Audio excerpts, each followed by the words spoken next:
mishing du am na sualin min vein ka tu lo thil de ka lo dile chin ma se tu na chuan hei ka charta nun thar Krista nun ka dam chungin nun tui ha de da nun na tui khurlu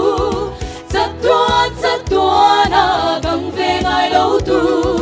kan ta na puat sai van ko kher moyan chang ve turin in pe to em ko vel suana de lo sang zel ma se mu thei lo Krista ka nei avangin ka proi na te chu chin felani chi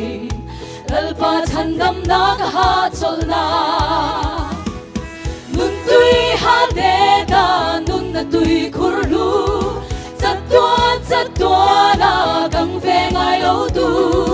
Kan ta na puat sai van ko kher moyan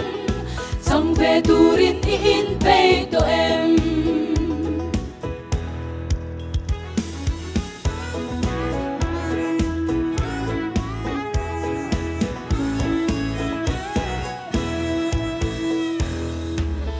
Swale bo chia ka she to lovang lalpa pathianin adi avangin himle lom dakin ka choi moyanga zwazela fakin ka fak zwalang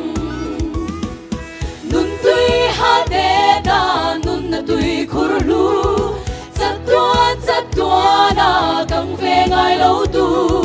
kan ta na puat sai van ko kher moyan chang ve turin in pe to em